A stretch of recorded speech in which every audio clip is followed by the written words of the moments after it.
Nós estamos aqui mais uma vez na nossa sala de leitura, a qual nós adaptamos para fazer esse bate-papo com os alunos do ensino médio. O ensino médio desenvolveu um projeto dentro da disciplina de cultura digital, e esse projeto seria para essas questões de podcast. Nós já utilizamos recentemente os estúdios ali da FAEL, e agora, no horário das aulas, nós estamos aqui dentro da própria escola, elaborando, desenvolvendo os nossos projetos. Um dos projetos é o Penso, Logo Aprendo. E este projeto, os alunos escolhem os temas, eles pesquisam, eles abordam inúmeros assuntos e trazem convidados para este tema. E um outro projeto foi Imersão na Educação, que nós iniciamos ali no estúdio do Eduque com o professor Elton, que é o professor de empreendedorismo. E temos tido bastante sucesso, os alunos estão gostando de participar. E eu gostaria que você se inscrevesse em nosso canal. Nosso canal foi reativado recentemente, já temos o canal há bastante tempo. E agora, com esta nova oportunidade dentro da disciplina de ensino médio, nós estamos reativando, e para 2024 nós vamos melhorar a questão da cultura digital em nossa escola. Vamos trazer convidados, vamos desenvolver projetos, os alunos vão participar gravando, o outro vai participar elaborando os roteiros, e assim nós estamos colocando os nossos alunos em contato com aquilo que é a realidade da vida profissional também. Então, por favor, se inscreva em nosso canal, curta, sugira também temas para que a gente venha estar discutindo. Então, hoje nós convidamos, temos um convidado especial, que é o Ricardo Nunes. O Ricardo Nunes, eu vou pedir para que ele se apresente. Olá pessoal, tudo bem? Meu nome é Ricardo Nunes. Eu estou em Paranaguá há pouquíssimo tempo, há 3 anos aí aproximadamente. Eu sou de São Paulo, capital. Minha filha estuda aqui no IPEC, hoje no 7º A, tá? Eu sou advogado, porém não trabalho só com direito, eu também tenho uma empresa, eu também trabalho com a parte de venda, sou um representante externo. A gente tem muita coisa interessante para trazer aqui, tratar esses assuntos de empreendedorismo, assuntos de novas profissões digitais, enfim, vamos colaborar com todos aí. Muito obrigada. Agora eu falo um pouquinho com o professor Elton.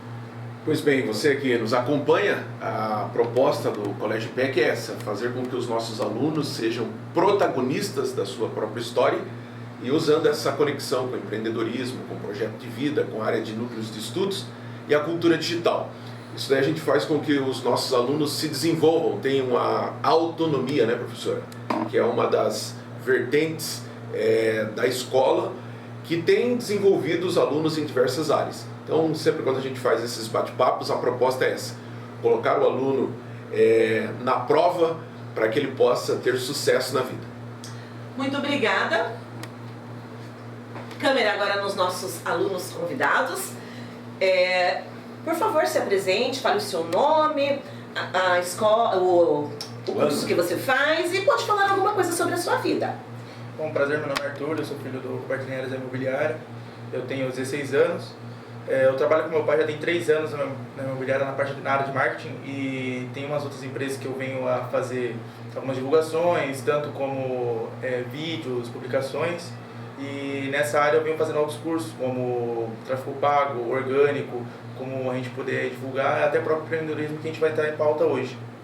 Muito obrigada, Arthur. E eu fico muito contente de ter o Arthur aqui também, porque olha só, gente, o pai do Arthur foi meu aluno desde o 5º ano até o 8º ano, quando existiu a oitava série, né? Então, assim, eu fico muito contente, porque hoje eu vejo filhos dos meus alunos estudando aqui no Colégio IPEC, e eu fico muito honrada, porque eu sei do sucesso também que eles foram dedicados, tiveram disciplina, e hoje estão aqui, né? E hoje eles são alunos do nosso colégio.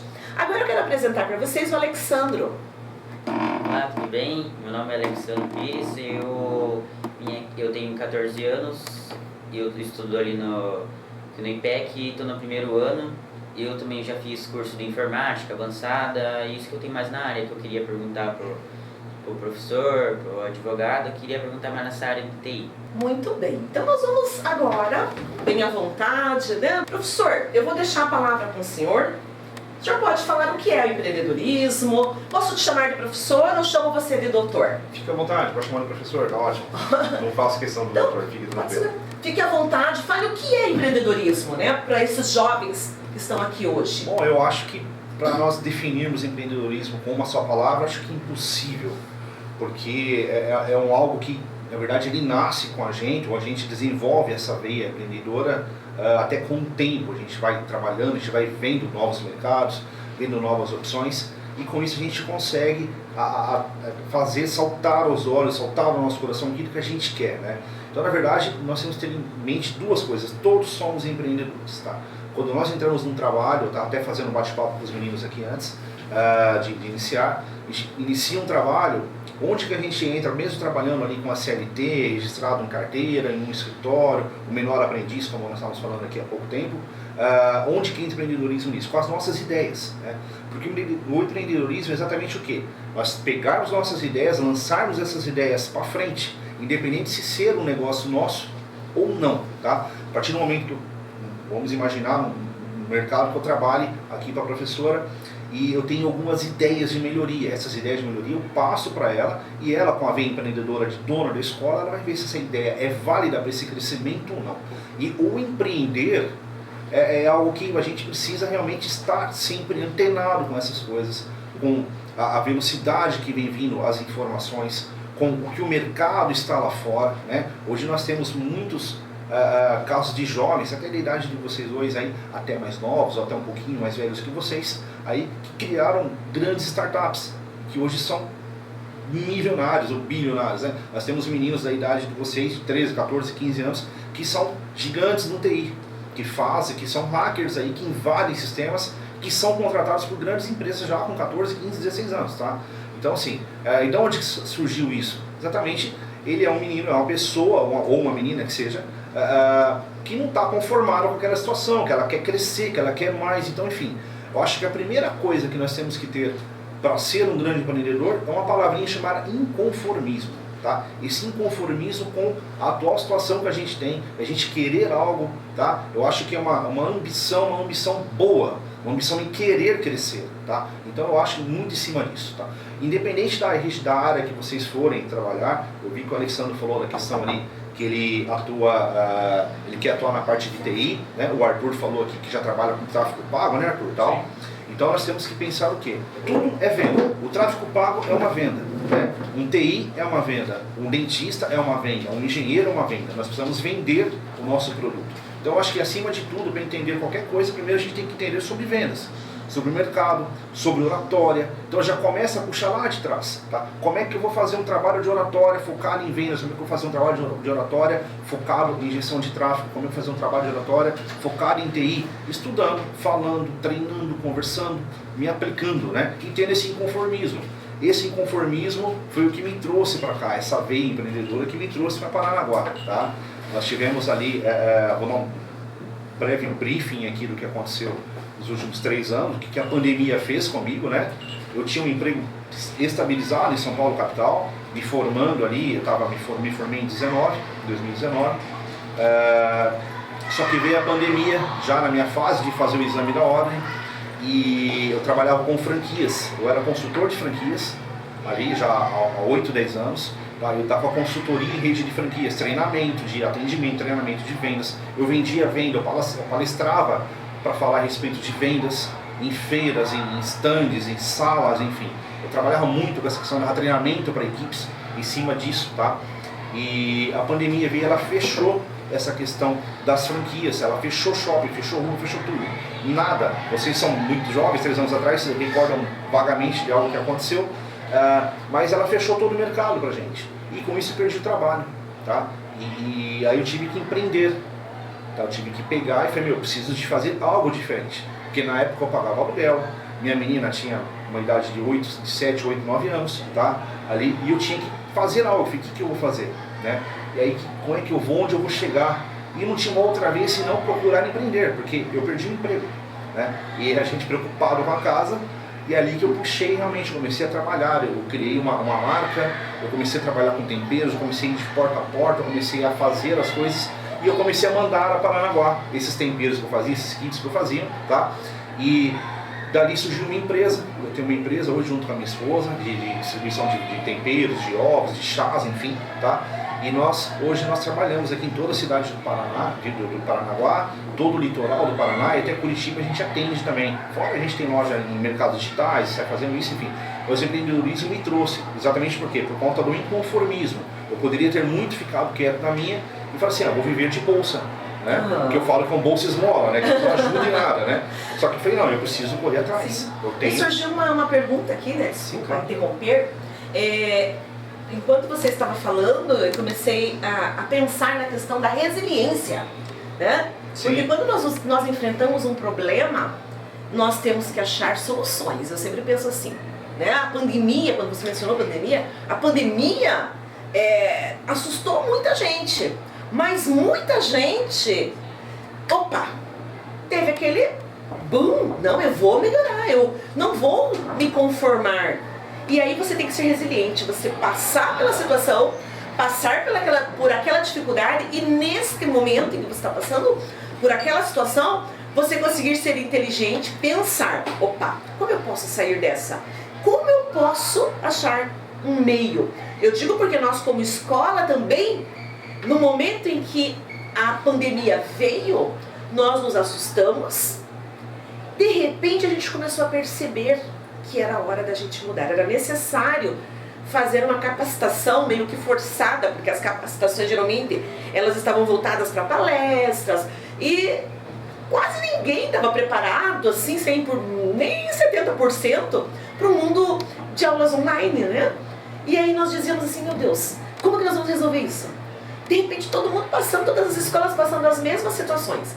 E nós falamos, nós temos que achar uma solução imediata. Imediatamente o que nós fizemos? Câmeras, a gente tinha as câmeras na sala, ampliamos o sistema de câmera para que as aulas pudessem ser transmitidas em tempo real para o aluno que estivesse em casa. Logo em seguida, todo mundo em casa. E aí, o que nós vamos fazer? Todo mundo em casa. Vamos fazer o seguinte, vamos melhorar para que os nossos professores consigam dar as suas aulas dentro das suas casas. E aí vai lá, microfone, painel, fundo, para que eles pudessem mostrar a sua aula e material digital. E o aluno tinha que estar acordado desde o horário, cumprir as 5, 6 aulas ali. E vencemos. É claro que não foi fácil, né? Mas o que me chamou muita atenção foi isso. A gente não pode se conformar, né? Tem momentos que você tem que dizer assim, não posso me conformar, eu quero melhorar. Então, é uma lição para vocês, alunos, uma lição para vocês que estão nos assistindo, que é necessário sentir esse inconformismo para que você tenha sucesso, para que a sua mente, para que a sua criatividade se abra. Né? Eu gosto de interromper assim, porque daí me faz lembrar, senão depois eu acabo fugindo, acabo perdendo o raciocínio. Deu a liberdade para você continuar, deu a liberdade para vocês perguntarem. Querem perguntar, meus amores? Eu tinha uma pergunta, na verdade. Eu vi que o senhor comentou sobre profissões, sobre como o senhor trabalhava. E queria saber sobre o que o senhor acha sobre as profissões do futuro. O que o senhor pode prever, o que vai fazer muito sucesso futuramente. Bom, só para complementar ali, já chego na sua pergunta, nós descobrimos juntos os inícios das profissões digitais, né? Então, a senhora na escola teve que pegar todo um processo de aula presencial, estudar um meio de mercado para que transformasse isso em aula online, né? E para nossa geração é algo que nós jamais pensaríamos em ter uma aula online, né? Eu tive que me adaptar porque quando veio a pandemia eu estava fazendo uma pós-graduação presencial, né? E aí eu tive que focar ela toda para online. E aí eu tive que começar a aprender a estudar online, né? E aí eu como empreendedorista eu tive que aprender o que? A fazer a minha divulgação online, porque era tudo boca a boca, tá? Vindo para a sua pergunta a respeito dessas profissões do futuro, Arthur, a gente vê muito de acordo com a evolução do tempo, tá? Então, hoje nós estamos aqui fazendo uma gravação com uma câmera, com um celular, com mais outro celular aqui, só que o celular, para você entender, ele começou com a gente em 1990. Ele chegou no Brasil, as primeiras ligações, em 1994. Então a gente era um celular do tamanho de uma jarra praticamente, era algo enorme, né?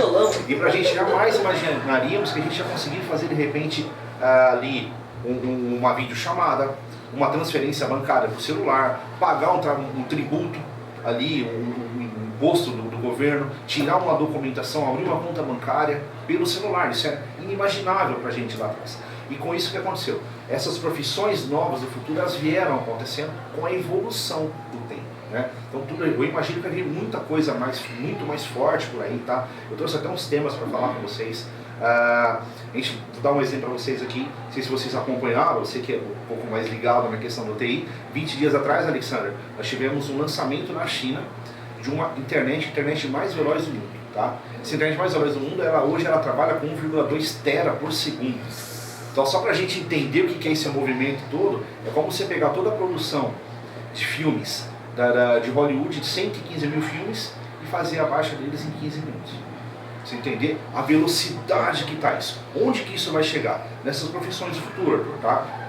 Como é que vai funcionar isso? Imagina um médico hoje na sala dele fazendo uma cirurgia a 300 km de distância. Como que ele vai fazer a cirurgia? Através dessa internet de 1,2 tera, tá? Exatamente, essa internet conectada com ele dentro do centro ali cirúrgico, e ele fazendo essa cirurgia com a maior praticidade possível, com tudo que tem ali, os robôs fazendo a cirurgia. O homem vai acabar com isso? Não vai. Ele precisa do conhecimento humano para fazer aquela cirurgia. O robô ele é programado em cima de quê? De algoritmos. Tá? O algoritmo que o robô vai receber ali através da internet, através do sistema que é alimentado ele, é o homem que vai alimentar. Então, na verdade, nós temos que fazer o quê? Temos que estudar, nós temos que nos atualizar.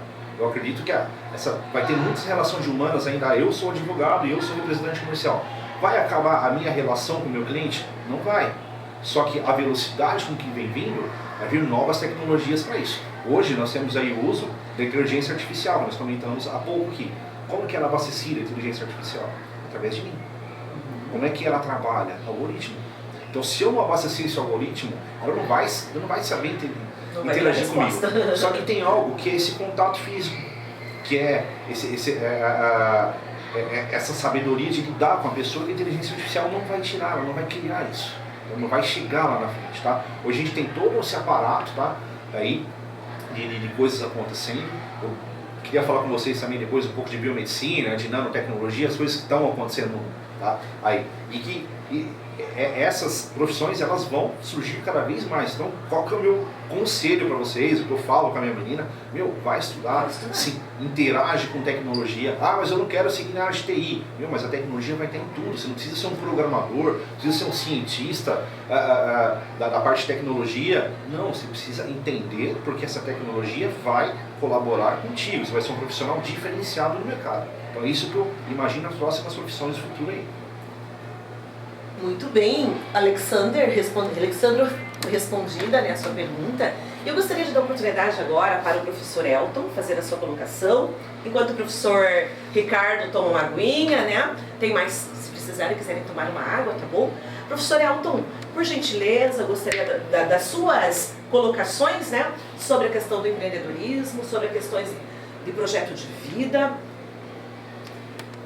O que o professor Ricardo falou já é um resumo daquilo que a gente vem falando o ano todo aqui na escola, né, sobre entender o mercado de trabalho, para os adolescentes, 14, 15 anos, sobre a importância de ser o melhor aprendiz, aos que já estão com 16, ensino médio, se prepararem para os estágios, né, com 16 anos você pode ser estagiário, e aqueles que têm os pais, como o próprio Linhares aqui, ele já falou que ajuda o pai, né? Eu sempre pego no pé do Linhares aqui, que eu falo, você é empreendedor nato, tá no meio da família e tem que fazer acontecer, né?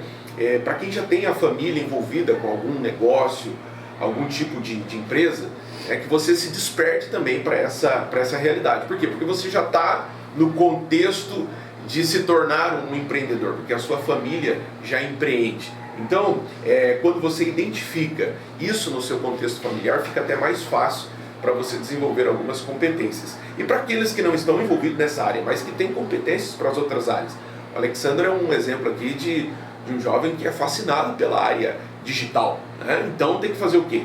Tem que correr atrás, estudar, se interagir, deixar os jogos de lado e focar mais no quesito do que? É de descobrir quais são os caminhos para você aperfeiçoar a sua capacidade de aprendizado. Até porque, como o próprio professor Ricardo já disse, a velocidade hoje da evolução do mundo digital é muito rápido, né? É muito rápido, tá? Eu lembro quando eu era adolescente, meu pai teve que fazer um consórcio para comprar um telefone. Tá? Pagou anos para ter uma linha telefônica. E eu lembro que quando meu pai comprou um celular, era um caixote desse tamanho, 95, se eu não me engano, usou até um carro para negociar aquele celular, tá? E ninguém podia tocar naquela máquina, naquele trambolho que era desse tamanho assim, tá? Hoje em dia, apenas num toque, a gente resolve tudo. Até um exemplo que eu dei em sala de aula sobre segurança digital, né? De compras digitais que às vezes a gente faz e não sabe a procedência. Eu me lembro até que numa das aulas eu fiz o seguinte exemplo, né? Pedi para que um aluno citasse alguma região do mundo que ele tivesse interesse de conhecer ou comprar algum item, e daí nós falamos, agora nós vamos entrar lá dentro daquela empresa. E nós fomos no Google Maps. Tá? Abrimos, achamos a localização, entramos dentro daquele local para você ter a confiança, a confiabilidade de como é também, por um lado, confiável as redes sociais. Né? Então aí a gente tem um mix, né, da vida empreendedora com a vida digital. Mas cabe aqui a gente deixar aqui como pergunta, até como discussão, né, como que essa geração tem que se preparar diante dessas mudanças tão rápidas, né? Tem uma geração que nasceu no meio da pandemia, tá? Ou até um pouquinho antes da pandemia, que aprendeu a ler sem professor, via tela, né? E a gente sabe que essa geração aí ela vai ser impactada por essa mudança muito rápida, né? E quais são os meios que a gente pode utilizar para unir essa geração digital com essa geração mais nossa aqui, mais veterana, né? Que às vezes conhece e vive na prática, né? Então fica aí essa dúvida no ar aí, essa questão para a gente discutir com essa galerinha. Eu creio que acho que a troca de experiências, né? Acho que a gente consegue colaborar com todos. Acho que para a gente ter tem que ter esse elo entre as partes. Acho que a experiência de quem não viveu essa geração, esse mundo digital do zero, como vocês estão vivendo, a geração de vocês aqui, né? O elo com a nossa geração. Eu acho que nós temos que ser muito próximos, né? Eu procuro ser muito próximo da minha menina, exatamente para que eu não perca esse elo com ela. Para que a gente possa estar juntos ali, que eu possa aprender com ela, né? Então, assim, além de eu ensinar como pai, eu preciso aprender, o que eu falo com os meus alunos, né? A única coisa que diferencia eu, Ricardo, de vocês, alunos, é que eu tenho 42 anos e eu vivi muito mais do que vocês. E eu vou aprender muito com vocês, assim como vocês vão aprender com a minha experiência de vida. Tá? E como é que eu aprendo com vocês? Pode ser hoje, aqui no bate-papo, pode ser durante uma sala de aula, pode ser durante uma sessão de trabalho. Tá? Dentro de sala de aula eu vou aprender o que com vocês? Como que é cada um de vocês. Cada um de vocês não imaginam, vocês ensinam nós professores. Você é um pouco mais extrovertido, o outro é mais tímido, o outro é mais falante, o outro é mais empreendedor, o outro já pensa em se dedicar para uma carreira pública, ali, de concurso público e tal. E cada jeitinho de vocês vai preparando a gente para ser pessoas melhores. Através de vocês, alunos, nós somos pessoas melhores em casa, com nossas esposas, com nossos filhos, com o próximo na rua, né? E a nossa contribuição com vocês é o quê? Levar para vocês conhecimento. Então é uma troca. Essa troca ela não pode parar, né? Vocês vão entrar no mercado agora, aí o Arthur aqui já é o crânio aí do gestor de tráfego, aí já está caminhando a passos largos. Só que se o Arthur não compartilhar comigo isso e não me corrigir dentro daquilo que eu não sei, e se eu me bloquear com isso, que eu preciso ter também a humildade de entender o que o Arthur está passando, entender o que o Alexander está passando, para que eu possa aprender junto com eles, né? E exatamente eles também têm que ter a humildade de chegar e conversar com a gente. Então eu acho que tudo se resume nessa troca. Essa troca não pode parar de forma alguma, né? A gente tem que exatamente ter a questão dessa humildade de conversar mesmo e tirar essas dúvidas e tal. E eu falo para minha menina, eu falo para os alunos, não existe pergunta boba. Pergunta boba é aquela que não é feita, né? Então vai, erga a mão, pergunte. Eu, quando eu estou com dúvida, eu pergunto para ela, eu pergunto para meus alunos, a gente vai conversando para que crie esse clima de família, né, entre o professor e aluno, que a gente possa estar juntos. O mesmo objetivo nosso. Eu acho que quando o aluno tira uma grande nota, quando o aluno passa no vestibular, até vi hoje foto de alguns alunos que passaram, até parabéns para a escola, que vi bastante gente já aprovada nas primeiras listas que saíram, né? É uma vitória nossa do professor, é igual uma vitória do pai. Quando o pai vê um filho se formando, quando o pai vê um filho empreendendo, quando o pai vê um filho no bom trabalho, o pai é uma vitória, né? Porque teve um elo entre pai e filho. E esse elo entre geração, nossa geração não digital, geração digital de vocês, ela tem que existir, né? E aí nós vamos contribuir para onde com isso? Com a evolução de tudo, né? Vocês vão pegar nossos cases de sucesso e vão transferir para vocês. E a gente vai acompanhar isso. Acho que é muito bacana isso. Muito obrigada. E como o professor disse, não existe pergunta boba? Qual é a pergunta de vocês agora? Eu queria primeiramente agradecer ao professor Elton e ao senhor advogado, porque eu queria entender do seguinte fato. A gente está falando bastante sobre empreendedorismo, sobre futuro, sobre profissões do futuro. Eu queria saber qual que é a mentalidade, como eu vou dizer, do futuro, que a gente pode pensar sobre empreendedorismo para poder navegar nesse mundo de novas profissões, pra gente, o que a gente pode fazer para melhorar sobre isso? Estudo. Basicamente estudo, né? Eu acho que enxergar o teu nicho no mercado, tá? Ali o que você vai querer seguir mesmo ali, daqui pra frente. Apesar que eu imagino que vocês, com a idade de 14, a 16, a 18 anos, são muito jovens para definir o que querem pro resto da vida, né? E eu não acho nada errado, os pais vão querer me matar, né? Mas eu não acho nada errado, de repente, vocês entrarem numa faculdade com 18, 20 anos, cursarem 1 ou 2 anos e falar, eu não quero isso. Porque eu acho que vale muito mais a pena você largar um curso de 2 anos e achar algo que vai fazer você feliz o resto da sua vida, do que você trazer um diploma para dentro da sua casa só para agradar o teu pai e a tua mãe. Tá? Esse é um bate-papo que eu tenho com a minha menina. Assim, por isso que é bom, né, eles terem já desde séries iniciais, ensino médio, esse preparo, essa conversa, né, esse diálogo, porque vai facilitar, né, para não ter essas escolhas que não são as escolhas que estão de acordo com as habilidades, de acordo com a vontade do aluno. Então é muito importante isso. Exato, e eu acho que o estudo, você tem que se dedicar. Você, às vezes você já tem certinho o que você queira ser. Quando eu tinha a idade de vocês, eu queria ser engenheiro. Tá, não fui pro lado das exatas, tá? Eu cursei num curso de 3 anos de engenharia naval, eu cursei 2 e larguei a faculdade. E fui embora, mudei de cidade e tal, enfim. E as coisas aconteceram de uma forma que eu não imaginava. Eu entrei no mundo do direito devido a um trabalho que eu fui fazer na rede de franquias, né? Então ali eu me encontrei, falei, cara, me encontrei com isso, é legal, vamos para cima. Então eu acho que o ponto é estudar, né? Se dedicar, no caso do Alexandre, que já é bem focado nessa questão de TI, né? Ali, já, TI você tem N coisas para fazer no TI, né? Eu até vi na pauta aqui algo falando sobre o desenvolvedor de UX, né? Ali, é uma profissão nova, né?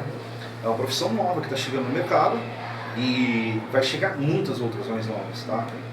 Um desenvolvedor de UX, por exemplo, o cara tem que ser um cientista, ele tem que ser um cientista tecnólogo para entender ali de toda a questão de dados, não só para fazer a programação, mas para tornar ali, como se fosse um arquiteto, né? Eu digo, que ele tem que tornar algo que seja sólido, que seja aquele sistema, e agradável para aquele ambiente de navegação, né? O desenvolvedor de UX, o trabalho dele é esse, né? É um arquiteto. O arquiteto é o cara que vai fazer a fundação do prédio, mas vai deixar aquele prédio fabuloso.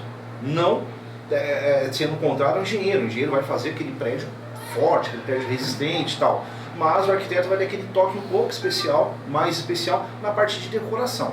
Basicamente, quando a gente faz esse mundo de engenharia e arquitetura, a gente traz para dentro do TI, é isso que a gente faz, tá? É o desenvolvedor de UX. O desenvolvedor de UX, ele vai criar o sistema, ele vai ser usado, vai criar os algoritmos, tá? E vai deixar aquele site, aquele programa, aquele aplicativo leve, tá? Tanto por uma questão tecnológica, para não ficar pesado nos nossos aparelhos, quanto para que nós possamos fazer a navegação ali dentro de uma forma mais tranquila, tá? É igual você pegar um site, hoje, você pegar um aplicativo do banco e pegar um site de notícias, tá? Você tem um site, imagina se o aplicativo do banco fosse igual ao site de notícias, você não faria nada nele, você não ia conseguir trabalhar naquele site, naquele aplicativo bancário, ou no iFood, né, que é mais nossa cara que a gente está falando aqui, né? E você pegar, entrar ali no aplicativo do iFood como se fosse o site da UOL, se perde, você não consegue fazer a compra, né? Então acho que basicamente esse elo que a gente fala, esses estudos, e vai pintar muita coisa mais nova. Até rolou uma brincadeira aqui dos games, larga um pouco os games e tal.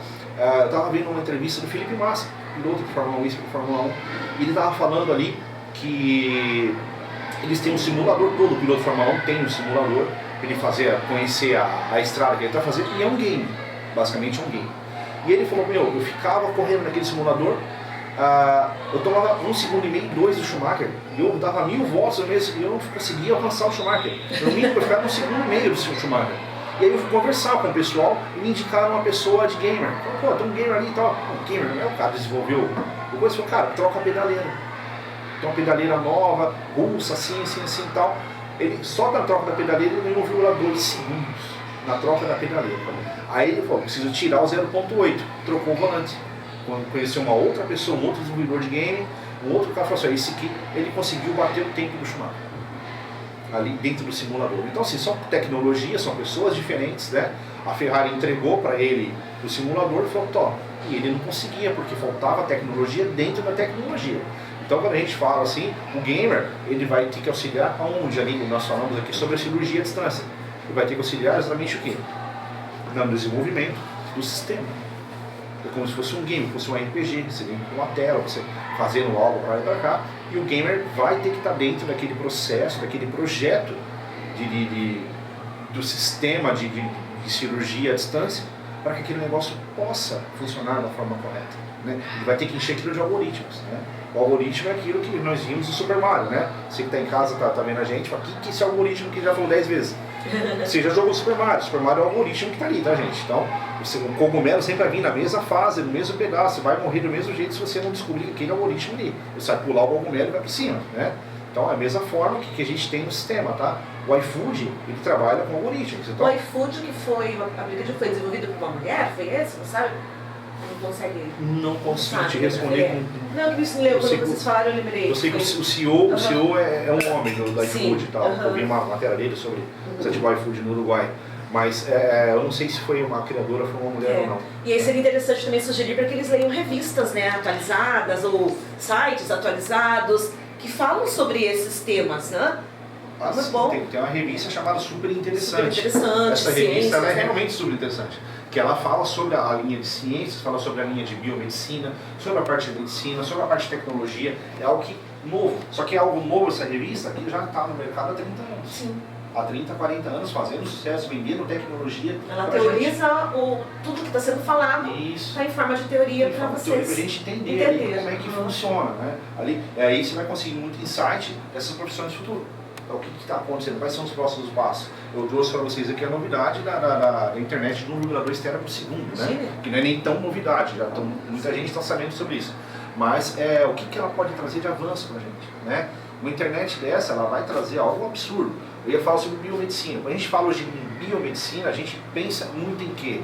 A fulana se formou em biomedicina e está trabalhando com a aplicação de botox. Esquece essa questão. A biomedicina, ela é um braço muito grande da nanotecnologia, tá? Vocês entenderam? O que é uma nanotecnologia? Imagina, hoje vocês sabem, estão exatamente, acabaram de aprender isso, eu estou aprendendo agora, a menor parte do corpo é uma célula, tá? Uma nanocélula, essa célula quebrada em bilhões de pedaços, tá? Quando a gente fala em estudar uma nanotecnologia em cima da nanocélula, a gente vai pegar uma nanocélula ali que está com cancerígena, tratar aquela nanocélula, curar essa nanocélula e colocar ela de volta no corpo da pessoa. Porque a célula ela se multiplica dentro do corpo. Então o trabalho hoje, um avanço de internet, um avanço de tecnologia, um avanço de tudo que a gente está falando, dentro da medicina. A biomedicina é isso, não é só fazer um tratamento de botox, é só fazer uma harmonização facial, longe disso. Tem um trabalho tecnológico para curar, para salvar vidas. Algo que a gente está falando hoje, câncer não tem cura. O câncer não tem cura. E a cura está sendo estudada em cima da nanotecnologia. Tá? Hoje a gente tem nanotecnologia que vem da biomedicina em cima de produtos químicos. Tá? A tendência hoje é acabar produto químico que a nossa mãe usa em casa, que a nossa avó usava, que nós usamos. E virar tudo produtos de nanotecnologia. Tá? Para trabalhar como? Trabalhar sem agredir o meio ambiente, sem agredir a biologia da pessoa, a mão da pessoa, a pele da pessoa, né? E fazer um trabalho muito mais voltado nisso, tá? Eu trabalho com nanotecnologia, produtos na parte de produtos químicos, e eu tenho um amplo conhecimento nessa área. Então assim, e tudo isso vem do quê? Tem uma agenda chamada ESG, vocês já ouviram falar do ESG. O mercado ESG vai dominar o mundo agora, aqui para frente, tudo se fala em ESG, tá? Esse ESG são 3 letras, tá? Environment, Social Governança, que é meio ambiente, social e governança. Então eu tenho que criar teorias de trabalho, eu tenho que criar produtos, eu tenho que criar automóveis, eu tenho que criar leis em cima disso daqui. O que determinado produto vai cooperar para o meio ambiente? O que esse determinado produto vai cooperar para o social? O que isso vai cooperar para a governança? A governança a gente fala para a metodologia de trabalho. Né? Então o ESG está vindo. Se vocês acompanharem, aí está tendo agora, acho que vai ter a COP28, já está tendo algo parecido, e um dos temas é sobre o mercado ESG. O fórum está sendo debatido lá. Isso já vem sendo debatido há um certo tempo. Tá? E hoje, há grandes empresas que acontecem, empresas ligam para esse tema do ESG, tá? Muito, propriamente dizendo, muito grande. Hoje, algumas empresas, para vocês entenderem, elas trabalham com certificações, ISO 9000, 9001, 14000, 14001, que é o quê? Qualidade total, segurança total, total preservação do meio ambiente. Tá? E onde que eles estão pegando agora? Exatamente no selo ESG. Qual a prática ESG que você tem para que eu possa te dar um selo de qualidade total? Antes era só para cuidar a respeito de meio ambiente, cuidar a respeito de reciclagem, cuidar a respeito do descarte dos dejetos, só que agora a agenda ESG está sendo bem isso. E o ESG é uma das profissões futuras, que ela vem com avanço de tecnologia. E como está nos outros países? A gente sempre fala de Brasil e outros países. O desenvolvimento de tudo isso tem sido maior, e aqui nós já estamos em que fase, em que passos no Brasil? Bom, por onde eu tenho acompanhado, o trabalho ESG é muito feito na Europa, tá? Eles têm uma consciência ambiental muito maior do que a nossa, até porque eles não têm nada que nós temos, tá? A América ali, quando a gente... Pode falar. Eu vou perguntar porque assim, me surgiu... Quando vocês falam, vocês têm 40, eu já tenho mais de 50. E aí eu não tenho essa desenvoltura como vocês, mas eu tenho muitas experiências.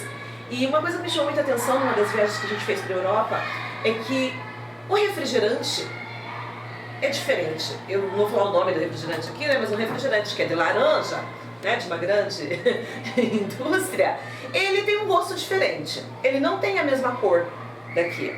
E a gente já achou estranho, daí começou a pesquisar e eu descobri que é porque existem algumas composições químicas que são permitidas aqui no Brasil. Lá na Europa essas composições químicas não são permitidas, né? É mais ou menos esse o caminho. Por que não é permitido? Tem a ver com essas normas, com essas leis? Sim, hoje nós tivemos até recentemente aí, tinha até uma grande briga falando em televisão, em jornal e tal, que liberou o uso de determinados X agrotóxicos lá para cuidar disso e aquilo. Então, exatamente porque nós precisamos desse agrotóxico, nós temos aqui algum tipo de problemas no plantio que não se encontra lá fora. E é uma tecnologia dentro do agrotóxico, Ricardo? Mas a gente precisa ter, tá? E só que isso que acontece, a nossa lei é um pouco mais branda quanto a essa questão ambiental, quanto a essa questão tudo. E lá exatamente algumas coisas não são permitidas, essas composições químicas, tá? Ali em determinado, ainda mais para bebida, né? Sim. Meu Deus, o que pode causar de úlcera, o que pode causar de câncer no estômago através de uma bebida, né? Aí gaseificada, aí com aquele monte de química dentro. Então assim, hoje é uma agenda muito forte ESG, na parte da Europa é muito forte, é muito grande mesmo, é algo absurdamente gritante isso, tá? E aqui no Brasil ainda é algo que está pegando aos poucos, devagarzinho, por isso que as empresas são classificadas com os ISOs que eu falei para vocês, tá?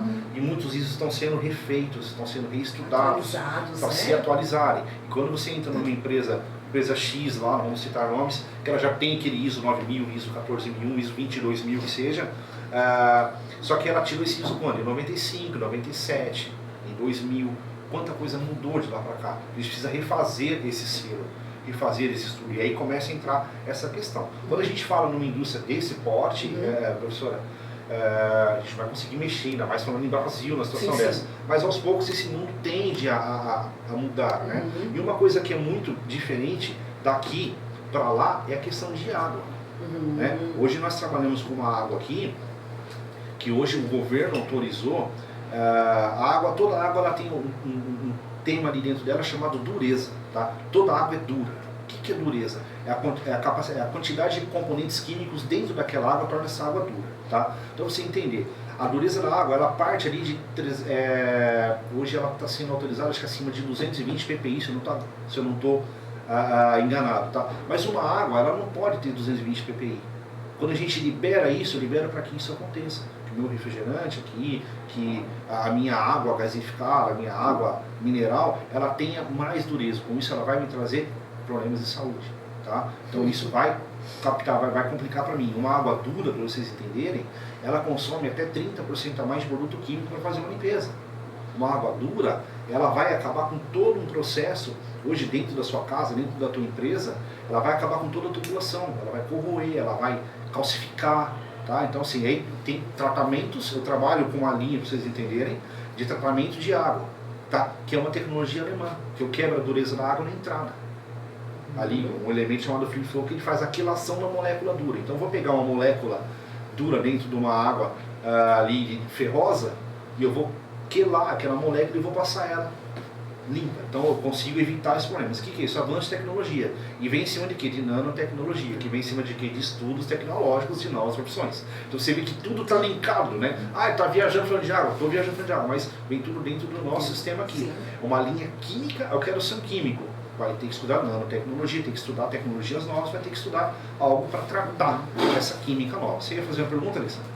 Por favor. Isso, Alessandro. Alessandro. Como diz o professor, Alexandro, né? Como diz o professor, não existe pergunta boba, né?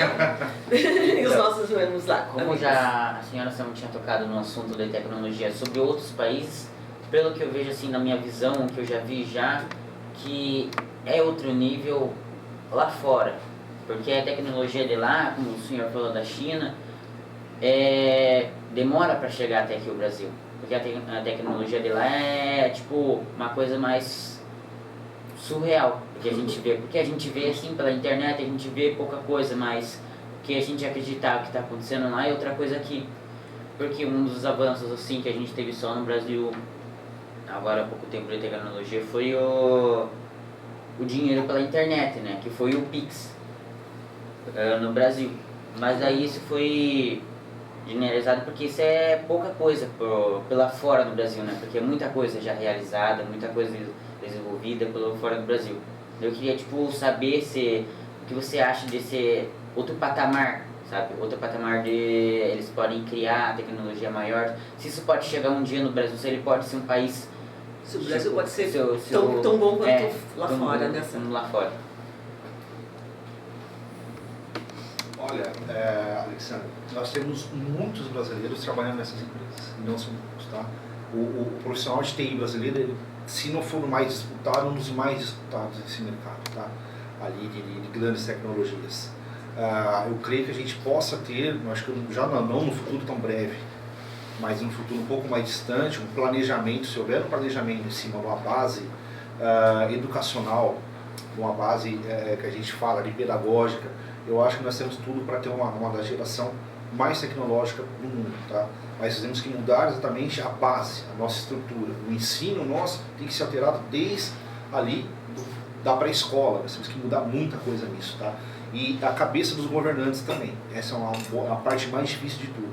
Talvez esse avanço tecnológico não chegue tão violento no Brasil, a gente não vira uma potência exatamente por conta da cabeça dos governantes nossos. Estão mais preocupados com o bolso, estão mais preocupados com algumas situações do que com o crescimento, lá dentro, do que com o crescimento da sua geração.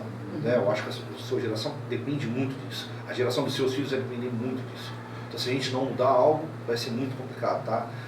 Você falou sobre o avanço tecnológico. 20 dias atrás, o Jeff Bezos lançou mais um dos seus foguetes. Esse foguete dele foi o que chegou mais longe, ele explodiu com 150 km da Terra de altura. Você entender ali que o plano dele é chegar em Marte, ele quer estudar Marte, quer levar a gente para lá. E tem até uma brasileira inscrita nesse programa para ir para Marte em 2032. Tá? E ela sabe que ela vai ir sem volta, que a chance de não voltar é muito grande. Né? E isso é avanço tecnológico. Hoje o Jeff Bezos aí, ele criou, ele está ali com um carro autônomo, 100% autônomo. Você sai de uma reunião, você chama o carro pelo teu relógio. O carro vem, te pega e te leva embora, você vai ter passageiro com ninguém dirigindo. E é algo que hoje no Brasil é impensável, ainda mais em Paranaguá, né? Nosso trânsito, né? Imagina o carro, né? Cruzando a linha do trem ali na Roque Vernalha, vai embora sem o carro. Imagina a confusão que isso vai dar. Mas é a tecnologia que está aí. Vai acontecer, né? Vai acontecer, né? Vai demorar para chegar? Vai. Chegar no Brasil, mas vai chegar, né? Eu usei a professora e o professor aqui, eles vão lembrar, eu usei em uma das minhas aulas um exemplo de um desenho animado chamado Jetsons. Não sei se vocês lembram. Ali, em 1970, esse desenho foi lançado, na década de 70. Ali já previa a telemedicina, já previa as aulas online, já previa carro voador, o carro autônomo. Né? Parece um absurdo, né? O próprio Simpson home office. O home office já existia ali, porque o Sr. Space ele falava com o George Jetson ali através de uma tela. Né? E é algo que, na verdade, sim, hoje nós estamos vivendo em 2023 o que os Jetsons previram 50 anos atrás. Com certeza vai acontecer algo daqui a 50 anos para nós no Brasil que está sendo planejado hoje. Né? E que já é realidade em muitos lugares hoje. Só que o Brasil vai demorar para chegar. Né? Por conta desse monte de burocracia que nós temos aqui. Como eu disse, creio que nós temos um celeiro, uma geração muito fértil, muito boa, de muito crescimento. Mas não depende só dessa geração, depende de fatores externos para fazer isso explodir. Depende dos mais poderosos, né? Depende dos mais poderosos, basicamente, né? E depende muito do seu inconformismo. Sim. Você tem que ser um cara conformado com a situação. Você também, essa geração que nos acompanha aqui, a geração IPEC aí do ensino médio, ela tem que ser uma geração inconformada. Porque não adianta eu criar algo sobrenatural aqui, tecnológico, e levar para o Vale do Silício. Eu posso criar o Vale do Silício aqui no Brasil. Vocês podem fazer isso. Vocês são capazes para isso. Porque quem vai para lá são jovens que começaram a estudar na idade de vocês. Que começaram a se encantar com esse mercado na idade de vocês. Tá? E é o quê? Empreendedorismo. Quando a gente fala em criar algo sobrenatural, é vocês que vão criar. Vocês vão pegar a inteligência de vocês. Vocês são muito capazes para isso. E isso vocês vão levar isso para frente.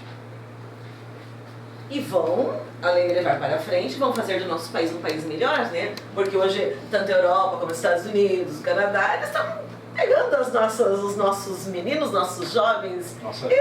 Até porque, né, é oferecido um bom salário, né, boas propostas, muita qualidade de vida. Mas que tenho mais de 50 anos, eu estou acreditando nessa geração que está vindo, que os meus netos, né, se eu tiver, ainda não tenho, mas eu espero que os meus netos possam desfrutar das mesmas qualidades de vida que existem em outros países, né, tanto na Europa, ou então nos Estados Unidos, ou tem muitos lugares fora do Brasil que tem muita qualidade de vida, mas eu gostaria que essa qualidade de vida tivesse aqui no nosso país, né, para que a gente não precisasse sair, para que a gente precisasse ficar no nosso local, na nossa cultura, mas avançando, né? Tanto na tecnologia como na inteligência. Professor Elton, quero deixar a palavra também ao senhor, e aí vocês podem perguntar depois para a gente O que a gente tem falado aqui, discutido, são assuntos muito interessantes para despertar essa geração, essa galera do ensino médio, basicamente daquilo também que a gente já tem falado falando de celebridades que conseguiram aí mudar a vida e mudar muitas situações, né? Alguns exemplos que a gente citou esse ano na escola, exemplo do Steve Jobs, o exemplo Mark Zuckerberg, inclusive um brasileiro, né, que foi companheiro dele lá nas suas criações, e tantos outros nomes que puderam aí marcar a geração de mudança, virada de chave, né?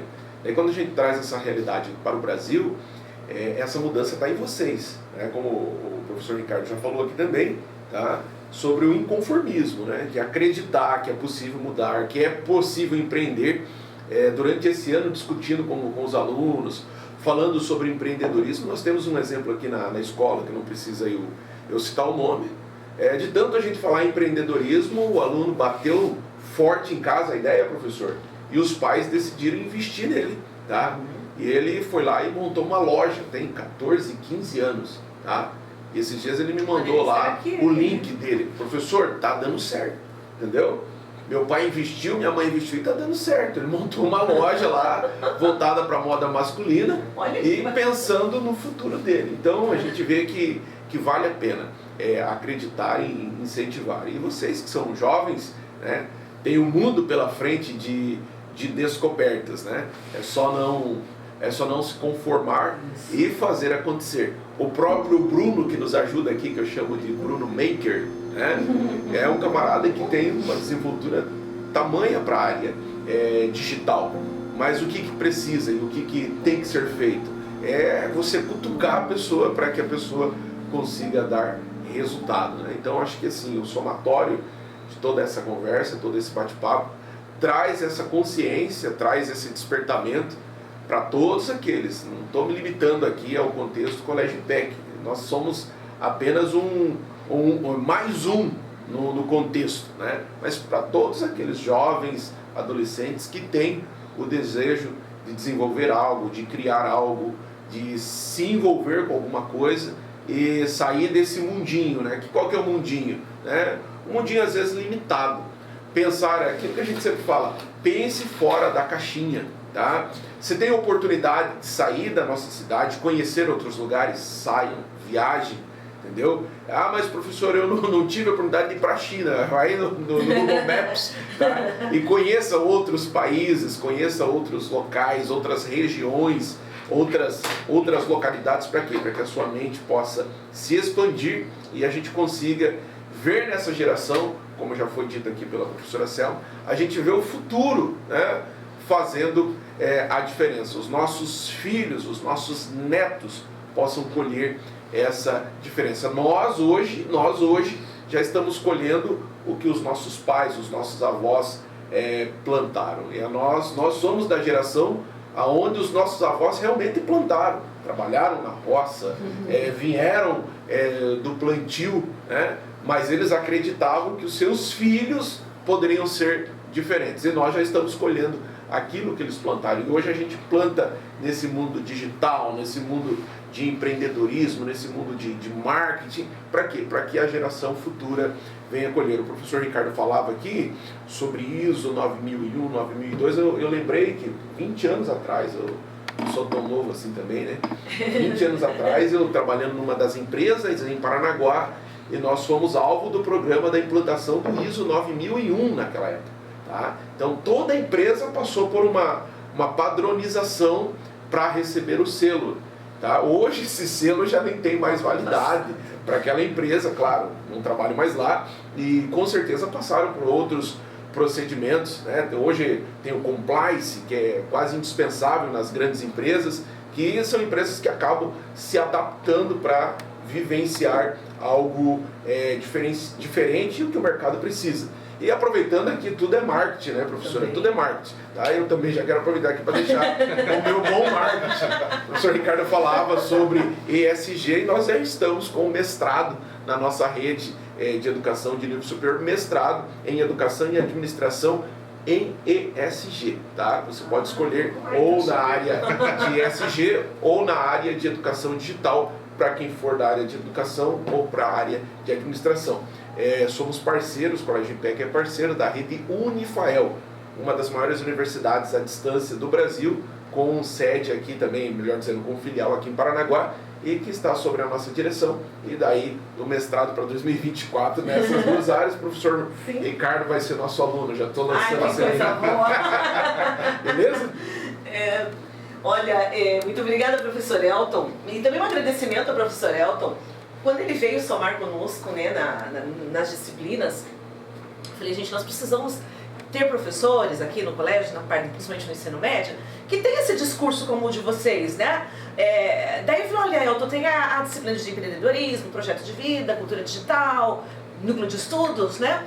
Com esse novo ensino médio. E é interessante porque o Elton foi descobrindo potenciais em determinados alunos que são nossos, que já eram nossos desde o primeiro aninho, né? Mas a gente não tinha conhecia o aluno, era um aluno bom, tirava notas boas, mas assim, nós não sabíamos qual era o potencial ou qual era a habilidade daquele aluno. E com essas disciplinas, com essas novas disciplinas, que dão oportunidade para o aluno conversar, ter um seminário, fazer um projeto, participar de um evento, o Elton, opa, temos ali o Arthur, temos ali o Alexandro. Como é o nome desse outro menino que você falou que é?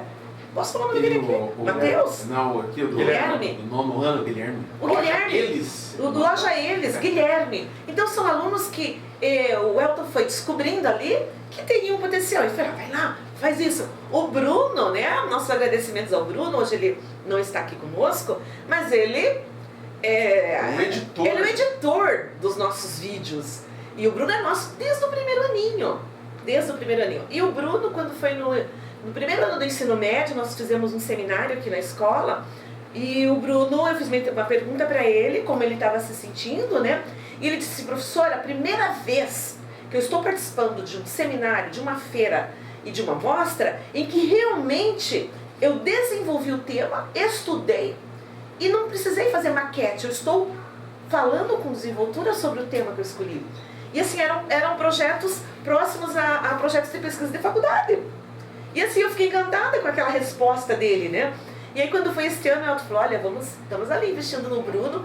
E a gente sabe que o Bruno também tem bastante futuro, carreira. Então, muito obrigada, Elton. Temos um menino que foi o aluno Marcelo, né? Já está na faculdade. Marcelo também era nosso desde o começo. E aí quando foi ano passado, o Elton falou assim, olha, tem um menino ali, Marcelo, que é um menino muito bom. Eu tô falando o nome porque eu sei que eles vão assistir, sabe? Menino muito bom, assim. Falei, tá, eu sei que ele é um bom aluno. Olha, esse menino é pra tal área. E aí, então, a gente conversando, realmente, o Marcelo foi pra área que já tinha... O Elton descobriu ali, né? Então, ele é um menino muito quieto, ele na dele, não interagia muito. E é por isso que é importante, né, no ensino médio, além da gente estar preparando esses alunos para o vestibular, mas a gente também preparar esses alunos para os seus projetos de vida. Porque hoje você estou preparando para o vestibular. Tá, mas você está preparando esse aluno para que ele tenha habilidades, contato com o novo, que ele tenha... Porque ele precisa disso, né? Ele precisa, assim, se adaptar ao novo. E então, nós temos trabalhado aqui no Colégio IPEC dessa forma. Você vai fazer um vestibular, você vai ser aprovado, porém, você precisa desenvolver no ensino médio essas habilidades. Desenvolver comunicação, ter muita leitura, participar de eventos, participar de seminários. Se é o seu pai que está indo lá, teu pai está aposentado da polícia militar, mas tem algum evento que ele vai participar, vai junto. É muito bom. Você vai descobrindo como que é o mundo, né? Então, e tudo isso é um preparo para o seu curso superior. Leituras, viagens e, como diz o professor, não se conformar. Ah, não, vou me conformar. Ah, pra quê, né? Eu vou me conformar mesmo, eu almoço em casa, tudo é pertinho. Ah, imagina que eu vou arriscar ir lá para São Paulo, ir lá para o Rio de Janeiro fazer um curso. Não, lá vou ter que andar de ônibus, de metrô, não vou poder almoçar em casa. São desafios da vida. E através desses desafios, quando, claro, vai chegar um tempo que você vai poder optar aí pela estar um pouco mais tranquilo, mas agora é momento de você não se conformar, né? Enfrentar esses desafios. Eu falar sobre isso, sobre mudar de cidade para estudar. Eu com 18 anos, eu saí de São Paulo capital, fui para o interior de São Paulo fazer a faculdade que eu falei para vocês de engenharia naval, né? Mas bem na real, assim, eu não sabia fritar um ovo. Eu mal sabia arrumar minha cama. E eu até lembro até hoje que a primeira comida que eu fiz foi por telefone. Então corria, colocava o cartão no orelhão, lá o orelhão, que nós primatas usávamos para ligar as pessoas, né? E ligam, mãe, e agora? Quanto tempo? E foi assim, eu tive que aprender a viver, né? E isso me trouxe um grande crescimento como pessoa. Quebrei muito a cara, fiz muita coisa errada, mas eu aprendi muito com isso. Então, às vezes a gente precisa romper essa bolha, de sair, tenho medo de estar errado, tenho medo de ficar longe dos meus pais, dos meus irmãos, da minha namorada, do meu namorado, enfim. É o seu crescimento. Eu acho muito válido, né? Eu programo minha mente para que a minha menina, daqui a 5, 6 anos, vá embora. Que ela vá para outra cidade, que ela vá para outro país, que ela vai estudar. Eu programo minha mente para isso. Os pais também têm que se programar para isso. Uma hora vai perder, vai mas embora. Mas vai ganhar ao mesmo tempo. Mas vai ganhar, você vai ver uma pessoa... A gente fica feliz com o sucesso dos filhos da gente, né? A gente cria os outros, e vocês é o futuro, né? Que a gente tá falando que vocês ficarem, eles vão ficar aqui, não é ficar só em Paranaguá, a gente ficar no país, como o professor falou, aqui que vocês vão ter que se redescobrir, entender, estudar e ir para cima, né? Aí as tecnologias estão aqui para isso, né? No meu tempo, como eu falei, nós comunicávamos por orelhão. Hoje você vai puxar o teu celular, você vai estar lá na China e vai falar com o teu pai aqui em Paranaguá, no mobiliário dele. Vai falar com o teu pai, não, o teu padrasto aqui na tua casa. Enfim, são situações que você vai desenrolar ali, a saudade, a distância você está longe, mas hoje uma tela você vira, você já está com a pessoa, conversando, falando, enfim. Né? Quero fazer só um comentário aqui, né, aproveitando aqui o Linhares, né, que já trabalha com os pais na rede de imóveis.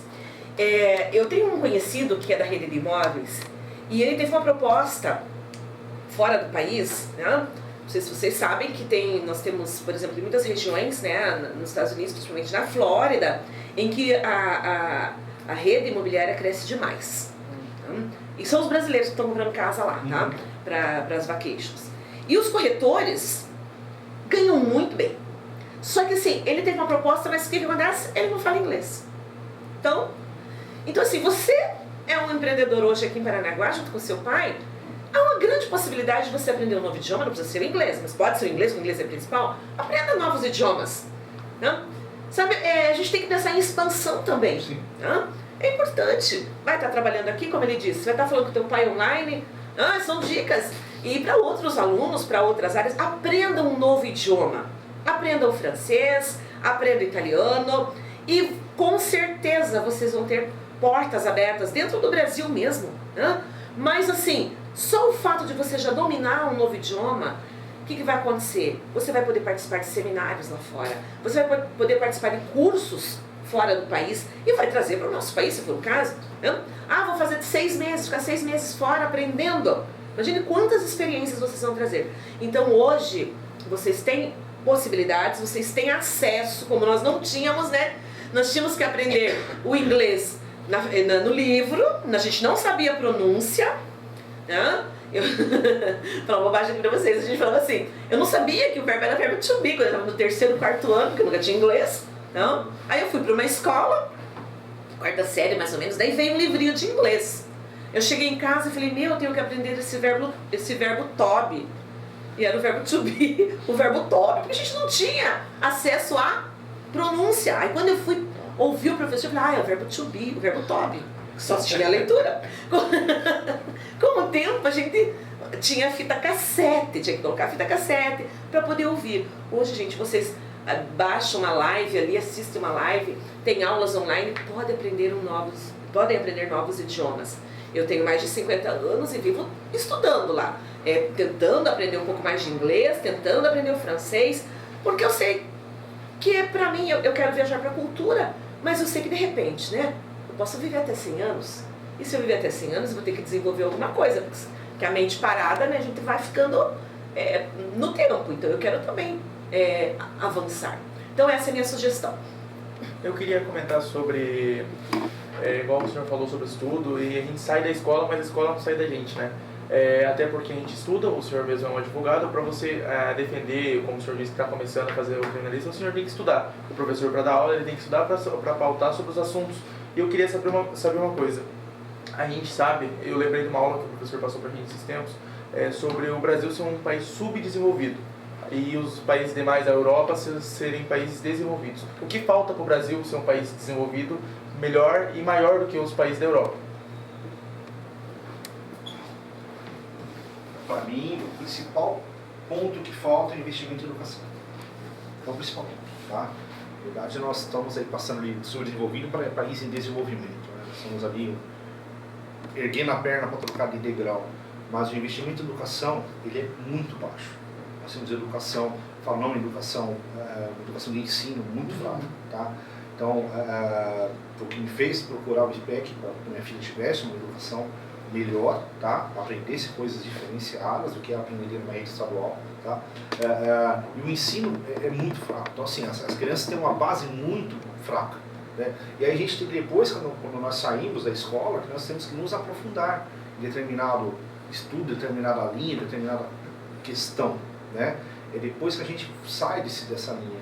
E o que acontece? Nós temos aí enraizado algumas coisas dentro da gente, que não é nosso, que são raízes que nós pegamos dos nossos pais, pegamos dos nossos avós, tá? Muitas vezes a gente escuta lá, nosso pai falando, eu não sou capaz de entender isso, eu não nasci para fazer aquilo, eu não sei fazer aquilo, e a gente cresce, na verdade, com essa raiz dentro da gente, com essa mentalidade. Né? Nós precisamos trocar essa mentalidade, que isso não é algo seu, não é seu, você era até agora, daqui pra gente você é uma outra pessoa, você tem que se libertar disso. Né?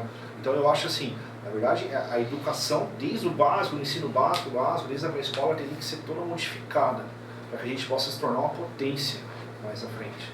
Tá? Então eu acho que para que nós possamos ser um país desenvolvido, se não investir em políticas públicas melhores, em uma educação melhor, em saúde melhor, em toda essa... a gente não vai conseguir. Infelizmente, por um período nós ficamos até atrás da Argentina, de Chile, de tudo.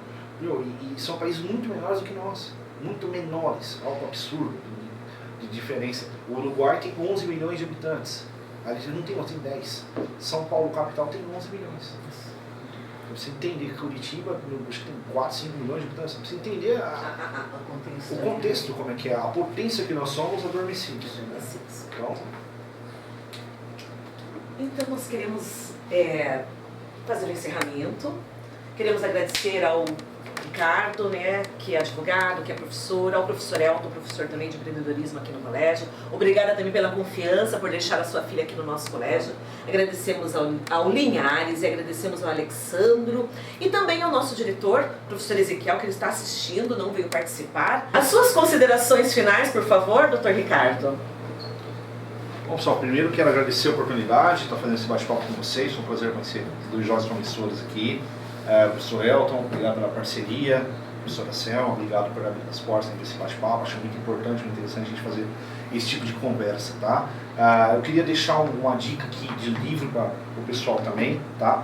Ver se dá para pegar aqui. Eu estou com um livro aqui chamado Os Segredos da Mente Milionária, tá? Exatamente fala sobre esse último tema que eu falei, sobre essa mudança de mentalidade que a gente tem, tá? A gente está falando aqui sobre mente milionária, a gente aqui fala sobre empreendedorismo, na verdade, tá? E sobre essas questões tecnológicas que estão para acontecer. É um livro fininho, um livro que vale muito a pena, você vai entender essa questão dessa raiz que nós temos de informações passadas e o que a gente pode mudar. Por que crescem duas pessoas dentro de uma escola e uma dá certo e a outra não? O que essa que fez certo, que essa deu certo, o que ela fez de diferente? Ela mudou a programação. Então tem esse livro muito legal, muito interessante vocês lerem. Acho que dá para baixar PDF, dá para achar aí baratinho também no mercado. Acho que é um pontapé inicial para que vocês tenham esse inconformismo e mudem. Mais uma vez, obrigado por tudo, obrigado pela parceria e estou à disposição para outros bate-papos também. Foi um prazer. Bom, eu queria agradecer a todos, principalmente o Ricardo, ao professor Elton e a diretora, pelo seguinte fato, que eu fui convidado através dela para vir participar. Quero sim poder participar de outros podcasts, até porque eu gosto de poder interagir. E queria agradecer a todos pela presença e assim a gente puder, vamos completando assim, mais um ciclo e ano que vem voltar de novo, a gente puder fazer outro podcast. Obrigado. Agradecer também, né, pela senhorita Selma, o Ricardo, o professor Elton, e agradecer porque o podcast agora aumenta a nossa experiência, né? A gente recolhe mais informações para a vida, isso é muito importante para a gente. E é isso aí, pessoal. Então agradecer à escola, à professora Selma, ao professor Ezequiel, ao professor Ricardo.